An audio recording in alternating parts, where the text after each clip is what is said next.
أعوذ بالله من الشيطان الرجيم بسم الله الرحمن الرحيم الحمد لله رب العالمين الصلاة والسلام على سيد النبيين الحمد لله رب العالمين الرحمن الرحيم مالك يوم الدين إياك نعبد وإياك نستعين اهدنا الصراط المستقيم صراط الذين أنعمت عليهم غير المغضوب عليهم ولا الضالين آمین۔ ہم شروع اس بات سے کرتے ہیں کہ جب اللہ سبحانہ و تعالیٰ نے موسیٰ علیہ السلام سے کہا کہ جا کے بات کرنی ہے فرعون سے، تو موسیٰ علیہ السلام نے یہ دعا جو تھی وہ مانگی۔ دعا جو تھی وہ یہ ہے، رب اشرح لی صدری ویسر لی امری واحلل عقدۃ من لسانی یفقہوا قولی۔ تو جو ہم سیکھنے جا رہے ہیں وہ ہے یفقہوا قولی۔ دو قسم کی نالج ہوتی ہے، ایک نالج ہے وحی کی اور ایک ہے آبزرویشن اور مشاہدے کی نالج، جو کہ جو کہ مغرب، امریکہ، یورپ، ان لوگوں نے جو نالج حاصل کی ہے، جس کو ہم ابھی تک سیکھ رہے ہیں۔ لیکن جو وحی کی نالج ہے وہ ہم سیکھنے کے لیے جا رہے ہیں، وحی کی نالج۔ تو یفقہوا قولی، تو کہا گیا کہ یہ میری بات لوگوں کو سمجھ آ جائے جو میں سمجھانے جا رہا ہوں۔ تو یہ دعا موسیٰ علیہ السلام نے کی تھی۔ تو سیکھنے کا بھی ایک مائنڈ ہے، ایک ایٹیٹیوڈ ہے، جس کو سورہ کہف میں موسیٰ علیہ السلام نے بولا کہ وَإِذْ قَالَ مُوسَىٰ لِفَتَاهُ، اپنے جو ان کے کمپینین تھے یا ینگ بندہ جو ان کے ساتھ تھا، لِفَتَاهُ، ان سے یہ کہا، لَا أَبْرَحُ حَتَّى أَبْلُغَ مَجْمَعَ الْبَحْرَيْنِ أَوْ أَمْضِيَ حُقُبًا، میں یہ نالج جو حاصل کرنے جا رہا ہوں کہ جب تک یہ نالج حاصل نہیں کر لوں گا میں واپس نہیں آؤں گا، کبھی بھی واپس نہیں آؤں گا میں۔ یہ انہوں نے، موسیٰ علیہ السلام نے یہ دعا کی تھی۔ تو ہمارا ایٹیٹیوڈ یہ ہے کہ ہم نے سیکھنا ہے۔ اب ہم اپنے ٹاپک پہ شروع کرتے ہیں۔ ٹاپک جو ہے 17 دفعہ دن میں سورہ فاتحہ پڑھتے ہیں منیمم۔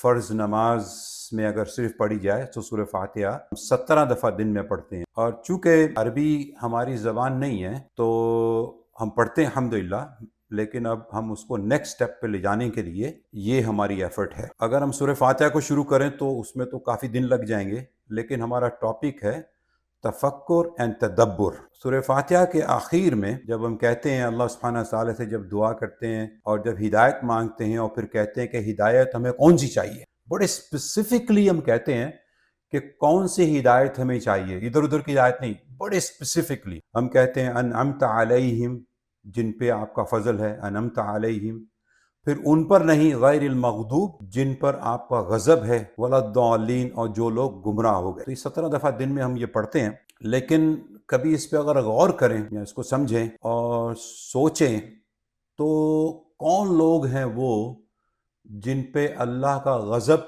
جو مغضوب ہو گئے، اور وہ کون ہیں وہ لوگ جو الضالین، جو گمراہ ہو گئے۔ تو بہت سارے مفسرین جو پاسٹ میں انہوں نے اس کو ایسے ڈیفائن کیا کہ مغضوب جو ہیں وہ یہودی ہیں، جو الضالین ہیں وہ کرسچن ہیں۔ چلیں یہ بات ٹھیک ہو گئی، یہ ان کا اوپینین ہے۔ حالانکہ قرآن میں کئی جگہ آیا ہے کہ یہودیوں میں بھی اچھے لوگ تھے، ہیں پرہیپس، اور کرسچن میں بھی اچھے ایک خدا کو ماننے والے شاید ہیں یا تھے۔ تو جو ایک اللہ کو ماننے والے ہیں ان کی ہم بات نہیں کر رہے، وہ جو جنہوں نے ایسی حرکتیں کی اور وہ مغضوب ہو گئے، ہم ان کی بات کر رہے ہیں۔ تو نہیں بھائی، تو یہ مفسرین نے اس بات کو بیان کیا کہ یہ جو یہودی مغضوب اور کرسچن نصرانی جو ہیں وہ الضالین، جو گمراہ ہو گئے۔ اب ان دونوں نے کیا کیا کہ یہ ہم نہیں چاہتے کہ ان کی ہمیں راہ ملے۔ تو جو یہودی تھے انہوں نے تدبر نہیں کیا، جو اللہ کی آیات دی گئیں ان پہ تدبر نہیں کیا، اور کرسچن جو تھے وہ گمراہ ہو گئے۔ چونکہ آپ کرسچن سے پوچھیں کہ آسمان کس سے بنایا، زمین کس نے بنائی، آپ کو کس نے بنایا، وہ کہیں گے اللہ نے بنایا۔ لیکن ان کو یہ بات سمجھ میں نہیں آئی کہ اللہ کی طاقت اتنی زبردست ہے کہ وہ سب کچھ بنا سکتے ہیں، تو کیا وہ انسان کو بغیر باپ کے نہیں بنا سکتے؟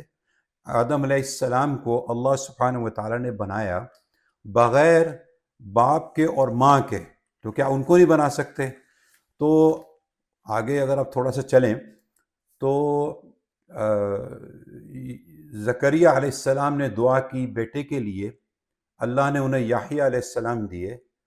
تو یحییٰ علیہ السلام کی پیدائش جو تھی وہ اس ماں کے پیٹ سے تھی جو کہ بیرن تھی، جو کہ بانجھ تھی، اور زکریا علیہ السلام کی عمر بھی بہت زیادہ تھی، تو بچہ ہونے کا کوئی چانس نہیں تھا.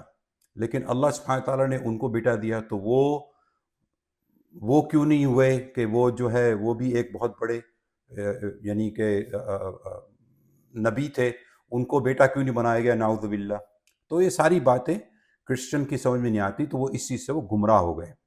تو جو لوگ جنہوں نے انعمت کیا ان کو اللہ نے ان کا بیہیویئر یہ ہے کہ سمعنا و اطعنا، ہم نے سنا اور عمل کیا. اور جن لوگوں نے تدبر نہیں کیا، جن پہ اللہ کا غضب ہے، انہوں نے کہا سمعنا و عصینا، سن لیا، عمل کرنے والے ہم نہیں ہیں. انہوں نے تدبر نہیں کیا. چلیے یہ تھوڑا سا سمجھ لیا ہم نے. اب ہم اس کو آگے لے کے چلتے ہیں. اللہ سبحانہ و تعالیٰ نے قرآن شریف میں، قرآن مجید، قرآن کریم میں فرمایا افلا یتدبرون القرآن، تم قرآن کے اوپر تدبر کیوں نہیں کرتے، ام علی قلوب اقفالها، کہ اور یا پھر تمہارے دلوں پہ تالے پڑے ہوئے ہیں. اب اس بات کو آپ ذرا سوچیں کہ دلوں پر تالے پڑے ہوئے ہیں، یہ تو بڑی خطرناک بات ہوگی اگر ہم تدبر نہیں کر رہے اللہ کی کتاب پر، اللہ کے کلام پر، اللہ کی بتائی ہوئی چیزوں پر. اب تدبر کو تھوڑا سا سمجھیں کہ اس کا مطلب کیا ہے. اس کا مطلب کچھ یوں ہے کہ عربی زبان میں دبر کہتے ہیں بیک کو. آپ کی جو بیک ہے نا، اس کو کہتے ہیں دبر، پیچھا. تو اس کو ہم اس طرح سے ٹرانسلیٹ کریں گے یا اس طرح سے سمجھیں گے، going above and beyond. Going above and beyond کو ہم کہیں گے تدبر. ٹھیک ہے، یہ آپ اب اس کو ذہن میں رکھیے گا. جب ہم آگے چلیں گے، تدبر کریں گے، تو یہ چیزیں آپ کو سمجھ آنا شروع ہوں گی کہ تدبر کیسے کیا جاتا ہے. یہ ہمارا مقصد ہے سکھانا ہے کہ تدبر کو کیسے کرنا ہے. اس کو کہتے ہیں بیک، دبر، بیک، گوئنگ ابو اینڈ بیانڈ. اور جو تفکر ہے، جو کہ کرسچن نے نہیں، یعنی کہ ان کو سمجھ نہیں آئی بات کی، بالکل گمراہ ہو گئے وہ، ان کو تفکر جو ہے وہ اللہ کی کریشن جو ہے، جو اللہ کی کریشن ہے، اس کریشن پہ غور کر کے آپ جو ہیں اللہ تک پہنچیں. یا اللہ کی کریشن پہ غور کر کے اللہ تک پہنچیں کہ اللہ کی کریشن کتنی مارولس اور کتنی زبردست ہے، تو اس کو بنانے والا کتنا زبردست اور کتنا طاقت والا ہے. العزیز، کتنی طاقت ہے، کتنی مائٹ ہے اس کے اندر. جب اللہ تعالیٰ نے ہم سے کہا کہ تفکر بھی کرنا ہے اور تدبر بھی کرنا ہے، اور آپ 117 دفعہ دن میں آپ کہتے ہیں کہ ہمیں ان لوگوں میں شامل نہ کریں جن پہ آپ کا غصہ ہے اور جو گمراہ ہو گئے، آپ ان میں ہمیں شامل نہ کریں. لیکن ہماری طرف سے ایفرٹ جو ہے وہ نہیں ہے. یہ چیز بالکل مطلب واضح ہے کہ ہم اس چیز پہ ایفرٹ نہیں کرتے سیکھنے کے لیے. اس کو کچھ لوگ کرتے ہوں گے، I'm sorry اگر میں اس کو آگے لے کے، یعنی if I'm making an assumption. اب ہم 2-3 ایک ایگزامپل لے لیتے ہیں. پہلے کہا تفکر کی ایگزامپل لے لیتے ہیں. اللہ سبحانہ تعالیٰ نے فرمایا لو انزلنا هذا القرآن على جبل لرأيته خاشعا متصدعا من خشية الله وتلك الامثال نضربها للناس لعلهم يتفکرون. کہ اگر یہ قرآن جو ہے یہ اتارا جاتا پہاڑ کے اوپر تو وہ پاش پاش ہو جاتا، ٹوٹ جاتا اللہ کی خوف سے. خشیہ، اللہ کے خوف سے. خوف وہ نہیں کہ آپ نے ایک ڈراؤنا خواب دیکھا ہو جس میں آپ خوف زدہ ہو جائیں، کوئی ڈراؤنی چیز نہیں دیکھی ہو. کہ یہ ہے ایک محبت کا خوف، یہ ہے ایک سبمیشن کا خوف.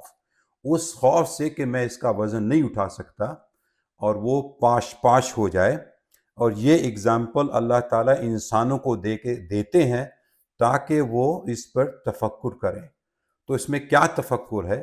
تفکر یہ ہے کہ جب قرآن آپ کے پاس آئے تو آپ بھی پاش ہو جائیں اللہ کے یا اللہ کی خاشعہ و متصدعہ، اس سے آپ پاش ہو جائیں اور آپ ایک اپنی نئی پرسنالٹی کو جنم دیں جو پرسنالٹی کارو ہو قرآن کے لحاظ سے. ٹھیک ہے، یہ ایک ایگزامپل میں نے آپ کو دی اس کی. اب تدبر کی اگزامپل لے لیتے ہیں. سورہ جمعہ میں اللہ سبحانہ و تعالی نے مخاطب کرتے ہوئے یہودیوں کو مثل الذین حملوا التوراة ثم يحملوها كمثل الحمار يحمل اسفارا بئس مثل القوم الذین كذبوا بآیات اللہ واللہ لا يهدي القوم الظالمین. ان کا ان کی مثال ایسی ہے کہ گدھے کے، یعنی کہ ان کی اگزامپل ہے ایسی حمل التورات کہ ایک گدھے کو اوپر کتابوں کو لاد دیا جائے اور وہ یعنی کہ ان کو سمجھ نہ آئے کہ یہ کتابیں گدھے کے اوپر لادنے کا کیا مطلب ہے. مطلب یہ کہ کتابوں کو پڑھنا اور اس کو سمجھنا انہوں نے اس کو چھوڑ دیا کہ اللہ کیا رہے ہیں، اللہ کا حکم کیا ہے، اللہ کی بات کیا ہے. ایک بات اور میں آپ کو بتاؤں، جب سورہ بقرہ کے اندر موسیٰ علیہ السلام کو اللہ سبحانہ تعالیٰ نے حکم دیا کہ ان سے کہو کہ گائے کو ذبح کریں، تو گائے کو ذبح جب بتایا موسیٰ علیہ السلام نے یہودیوں کو، تو ان کا جواب تھا کہ کیا ہمارے سے مذاق کر رہے ہیں آپ؟ تو اس کے جواب میں انہوں نے کہا ان اکون اعوذ باللہ ان اکون من الجاہلین، کہ اللہ تعالیٰ مجھے بچائیں ان لوگوں سے جو کہ جاہل ہیں. تو اللہ کا حکم نہ ماننے والوں کو یعنی کہ موسیٰ علیہ السلام نے جاہل کا خطاب دیا.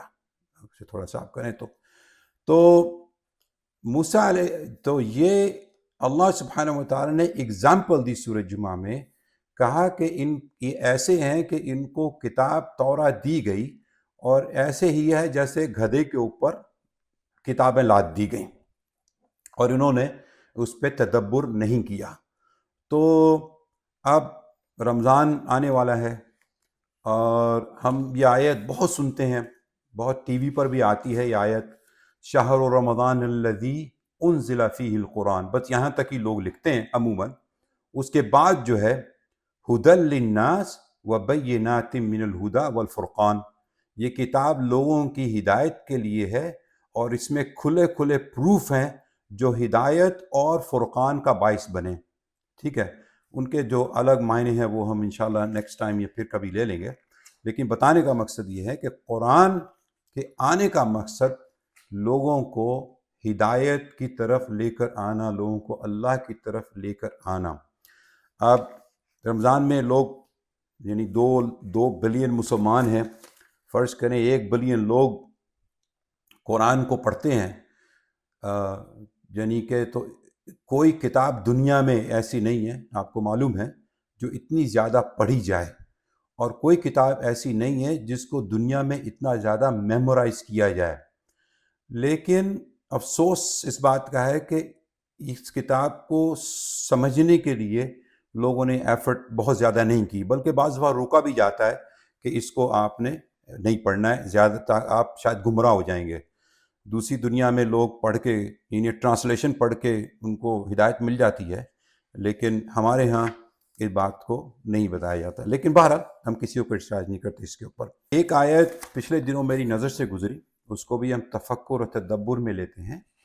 اللہ سبحانہ و تعالیٰ نے فرمایا، ایک شخص کی کہانی بیان کی، یہ سورہ اعراف میں ہے، آیت نمبر 175، اور اس میں اللہ سبحانہ تعالیٰ نے کہا لعلکم یتفکرون، آیت نمبر 176 کے آخر میں. اس میں اللہ سبحانہ و تعالیٰ کہہ رہے ہیں رسول اللہ صلی اللہ علیہ وسلم سے وَاتْلُ عَلَيْهِمْ، ٹھیک ہے، وَاتْلُ عَلَيْهِمْ، تلاوت کرو ان کے اوپر. کس بات کی تلاوت کرو؟ نَبَأَ الَّذِي آتَيْنَاهُ وَآيَاتِنَا. یہ نبا، اب اس کا آپ تدبر کریں تو آپ کو سمجھ آئے گا کہ نبا کا مطلب خبر. اب ایک تو ہوتی ہے خبر جو کہ ٹی وی پہ چلتی ہے، اور ایک خبر جو اللہ سبحانہ و تعالیٰ دے رہے ہیں جو کہ ایک سچی خبر ہے، بہت امپورٹنٹ خبر ہے. اس پہ آپ ریفلیکشن کریں اس کو آپ وہ ڈیمانڈ کرتی ہے کہ آپ اس پہ ریفلیکشن کریں اور اس کا پھر جواب دیں.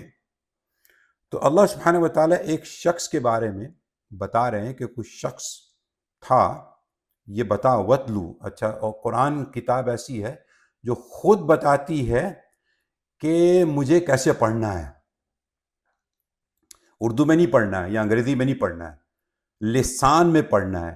لسان کا مطلب یہ ہوتا ہے، دیکھیں میں تھوڑا سا ڈسٹریکٹ ہو رہا ہوں، لیکن میں آپ کو بتانا چاہتا ہوں کہ لسان اور لغہ میں فرق ہے. لسان قرآن ہے، لغہ زبان ہے. لغہ ایجپشن لغہ مختلف ہے، عربی جو سعودی لغہ ہے وہ ڈیفرنٹ ہے، فلسطینی لغہ ڈیفرنٹ ہے، سیرین لغہ ڈیفرنٹ ہے. لسان ایک ہی ہے جو مجموعہ ہے حروف کا. زبان ہے، حروف کی زبان ہے، جس کو تلاوت کے ذریعے بتایا جاتا ہے. یتلو علیہم آیاتہ، ان پہ تلاوت کرتے تھے رسول اللہ صلی اللہ علیہ وسلم اپنے صحابہ کے اوپر. یتلو علیہم آیاتہ، ٹھیک ہے نا. تو تلاوت، حروف کی جو زبان ہوتی ہے وہ تلاوت کی جاتی ہے اور وہ تبدیل نہیں ہوتی ہے. لغہ تبدیل ہوتی ہے. لغہ اردو جو ہے وہ کنٹینیوسلی ایوالو ہو رہی ہے، تبدیل ہو رہی ہے. لسان تبدیل نہیں ہوتا ہے، وہ وہیں کا وہیں رہتا ہے. اور حروف کو اگر صحیح سے ادائیگی نہ کی جائے تو اس لفظ کا مطلب جو اس حروف سے بنا ہے وہ تبدیل ہو جائے گا. تو اس کی تجوید سیکھنا قرآن کی بہت ضروری ہے. ٹھیک ہے، یہ آپ سمجھے. تو وَتْلُو، اللہ یہ نہیں کہا پڑھیں، اللہ نے کہا وَتْلُو، تلاوت کریں، علیہم، ان کے اوپر، نبأ، کس چیز کی؟ ایک خبر دیں ان کو. الذی، وہ جو شخص تھا، اس کو اللہ سبحانہ و تعالیٰ نے آتیناہ، دیا، اس کو دیا، آیاتنا، اس کو ہم نے اپنے سائن دیے. ٹھیک ہے، اس کو اللہ تعالیٰ نے اپنے سائن دیے. اس نے کیا کرا؟ اس کا بیہیویئر، فانسلخ منہا، اس شخص نے اس کو اپنے آپ کو ڈیٹیچ کر دیا. صلاح کا مطلب ہوتا ہے اسکننگ، یعنی کسی جانور کو آپ یعنی اسکن کرتے ہیں نا جانور کی، تو اس کو صلاح کا مطلب ہوتا ہے اسکن کرنا. یا سانپ کی اسکن جب اتر جاتی ہے کمپلیٹلی ریموو ہو جاتی ہے. تو اس نے اپنے آپ کو وہ سائن جو دیے اللہ سبحانہ و تعالیٰ نے، اس کو اوپر سے اپنے آپ کو اس نے ڈیٹیچ کر دیا، کمپلیٹلی آئسولیٹ کر لیا. یہ اس کا بیہیویئر تھا. ہمارا تو بیہیویئر نہیں ہے ماشاءاللہ. تراویح میں کتنے لوگ جاتے ہیں، قرآن سنتے ہیں، شوق سے جاتے ہیں، بالکل ایسے جاتے ہیں جیسے کہ مطلب کسی بہت بڑی عبادت کے لیے جا رہے ہیں. لیکن اگر ان کو وہ سمجھ آئے کہ کیا کہا جا رہا ہے تو ماشاءاللہ سبحان اللہ کیا بات ہوگی. اس کے بعد جب اس نے یہ کیا تو اس شیطان نے اس کو فالو کرنا شروع کر دیا. فَأَتْبَعَهُ الشَّيْطَانُ فَكَانَ مِنَ الْغَاوِينَ، اور وہ ٹرانسگریشن میں چلا گیا، اس کو شیطان نے اپنے تابع کر لیا. پھر اللہ سبحانہ تعالیٰ نے فرمایا، پھر اس شخص کے ساتھ کیا ہوا؟ وَلَوْ شِئْنَا لَرَفَعْنَا بِهَا، ہم تو چاہتے تو اس کو بلند کر دیتے، رفع کر دیتے. آپ کہتے ہیں رفع نماز پڑھتے ہوئے، یعنی بلند کر دیتے. اس کو ہم بلند کر دیتے، ہم چاہتے. لیکن اس نے کیا کرا؟ وَلَكِنَّ، لیکن اس نے کیا کرا؟ اخلد الی الارض، وہ تو زمین کے ساتھ چپک گیا. یعنی کہ اس نے دنیا کو پریفر کیا آخرت پر. ٹھیک ہے، اس نے دنیا کو اخلدہ کا مطلب ہوتا ہے، خالد کا نام آپ نے سنا ہوگا، خالد یعنی کہ وہ جو کہ بالکل، خالد کا مطلب ہے ون ہو ریمینز، ہمیشہ کے لیے جو رہ جائے، ہولڈ ایٹرنیٹی. تو اس نے اپنے آپ کو بالکل کنیکٹ کر لیا دنیا کے ساتھ. اور پھر کیا کرا اس نے؟ وَاتَّبَعَ هَوَاهُ، اور اس نے اپنی ہوا، اپنی لسٹ، ڈیزائرز کو فالو کرنا شروع کر دیا. ٹھیک ہے، پھر اس کے بعد بڑی خطرناک بات ایگزامپل دی کتے کے ساتھ، اس کے کتے کے بیہیویئر کے ساتھ. فَمَثَلُهُ، اس کی ایگزامپل، اس کی مثال ایسی ہے كَمَثَلِ الْكَلْبِ، کہ وہ مثال ایسی کہ جیسے ایک کتا، ان تحمل علیہ یلہث، اس پہ آپ برڈن ڈالیں، تحمل، اس کو آپ بھگائیں، جو مرضی کریں، وہ ہانکتا ہی رہے گا زبان نکال کے، اور او تترکہ یلہث، اور یہاں اس کو آپ چھوڑ دیں، اس کو تترک کا مطلب چھوڑ دیں اس کو، تب بھی اس کی وہی حالت رہے گی، جیسے کہ سورہ یاسین میں فرمایا وَسَوَاءٌ عَلَيْهِمْ أَأَنذَرْتَهُمْ أَمْ لَمْ تُنذِرْهُمْ لَا يُؤْمِنُونَ، وہ ویسے کا ویسے ہی رہے گا، اس کو یہ بالکل یعنی کہ کوئی فرق نہیں پڑتا، اس کو آپ بتائیں یا نہ بتائیں، اس کو وارننگ دیں نہ دیں، اس کو کوئی فرق نہیں پڑتا۔ تو یہ اگزامپل دی کہ وہ شخص اس کا بیہیویئر کے ساتھ، کہ وہ اس میں یعنی اس کا بیہیویئر اس کے ساتھ ہے، ذَلِكَ مَثَلُ الْقَوْمِ الَّذِينَ كَذَّبُوا بِآيَاتِنَا، پھر ایک شخص سے پوری قوم کو اللہ سبحانہ تعالیٰ نے بتایا کہ یہ اگزامپل ہے، یہ مثال ہے ان لوگوں کی جنہوں نے ریجیکٹ کیا ہماری آیات کو، فَقْصُصِ الْقَصَص، سو ان کو نریٹ کریں ہمارا نریشن، لَعَلَّكُمْ يَتَفَكَّرُونَ، تو شاید یہ اس پر تفکر کریں۔ میں اس بات پہ لے کے آ رہا تھا آپ کو کہ تفکر کرنے پہ، تو اللہ سبحانہ تعالیٰ نے تفکر کرنے کا حکم کئی جگہ قرآن میں اپنی کریشن کے ساتھ دیا ہے، اس کو ہم انشاءاللہ اور اگلی کلاسوں میں اگلے سیشن میں کور کریں گے۔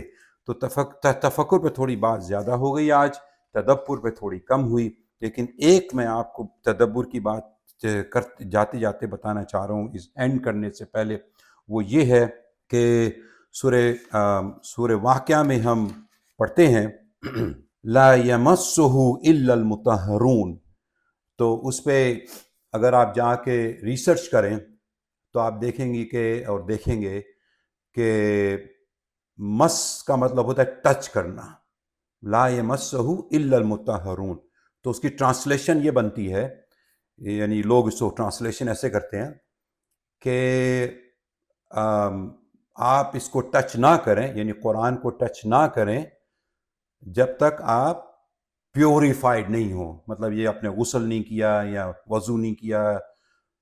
تو اس بات کو ہم ایسے نہیں لیتے، اس بات کو ہم ایسے لیتے ہیں کہ یہ تو بڑی میڈیوکر بات ہوئی کہ اللہ سبحانہ وتعالیٰ کہہ رہے ہیں کہ اس کو ٹچ نہ کریں جب تک آپ کلین نہ ہو، صاف نہ ہو، یہ بڑی ایک یعنی کہ سرفیس، یہ اسکریچنگ دا سرفیس۔